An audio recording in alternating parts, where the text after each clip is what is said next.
जिवंत व्यक्ती किंवा मयत व्यक्तीच्या नावाने बनावट आधार कार्ड कागदपत्र तयार करून सर्रास प्लॉट विक्रीचा धंदा अमरावती शहरात उघडकीस आला आहे। या प्रकरणात प्लॉट विकत घेणाऱ्यांची लाखो रुपयाने फसवणूक केल्याने गाडगेनगर पोलिसांनी गुन्हा दाखल केले।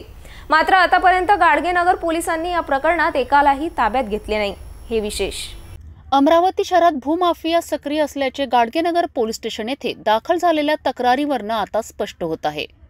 शहरात अनेक वर्षापासून खुल्या भूखंडावर भूमाफियांची नजर असून त्या भूखंडाची गुपचूप माहिती काढणे, मालकाचा पत्ता काढून त्याच मालकाचे बनावट आधार कार्ड बनवून दुसऱ्याला विकण्यास ग्राहक शोधणे, एखाद्या प्लॉटचा इसार आणि लगेच खरेदी करून टोळी आपले काम फत्ते करतात आणि काहीच दिवसांनी तो प्लॉट दुसऱ्याला विकणे, असे 3 प्रकरण समोर आले आहेत। सुरेश सुखदेव भारवाडे व एका महिलेला भूमाफिया टोळीतील रुपेश गजानन बुरघाटे, सोहनलाल भैयालाल कुरिलसह अविनाश श्रीधर काळे यांनी रहाडगाव येथील प्लॉट दाखविला।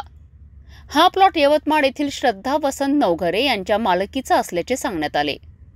सुरेश मारवाडे व सोबतच्या महिलेने 5 लाख देऊन प्लॉटची इसार चिठ्ठी केली। दुसऱ्या दिवशी मारवाडे यांना माहिती पडले की श्रद्धा नवघरे यांचे 22 एप्रिल 2010 ला निधन झालेत। जी महिला आली होती ती तोतया महिला असल्याचे लक्षात येताच 13 एप्रिलला गाडगेनगर पोलीस स्टेशन येथे तक्रार दाखल केली। यावर पोलिसांनी रुपेश गजानन बुरघाटे, सोहनलाल कुरिल, अविनाश काळेसह एका महिलाविरुद्ध गुन्हे दाखल केलेत। हाच प्लॉट भूमाफियांनी 1 फेब्रुवारी 2023 ला अतुल रघुवंशी, सतीश शर्मा सह दीपक मंत्री यांना 17,50,000 रुपयात विकल्याची धक्कादायक माहिती समोर आली आहे। यात पुन्हा गाडगेनगर पोलिसांनी गुन्हे दाखल केलेत। अशीच घटना 14 एप्रिलला सुरक्षा कॉलनी येथे राहणाऱ्या तारा लिओ नामक महिलेच्या प्लॉटची भूमाफियांनी माहिती काढून तारा लिओ सारखी महिला उभी करून तिचे बनावट कागदपत्र तयार करून दलालच्या माध्यमातून प्लॉट विक्रीसाठी काढला। हाच प्लॉट 16,53,000 विकत घेतला। पुढे माहिती पडली की ज्या महिलेकडून प्लॉट विकत घेतला ती तारा लिओ नसून दुसरी महिला आहे।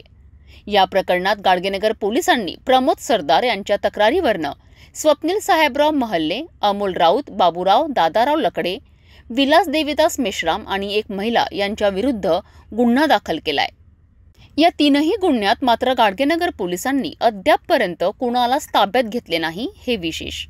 त्यामुळे आता गाडगेनगर पोलीस संशयाच्या भोवऱ्यात सापडले आहेत।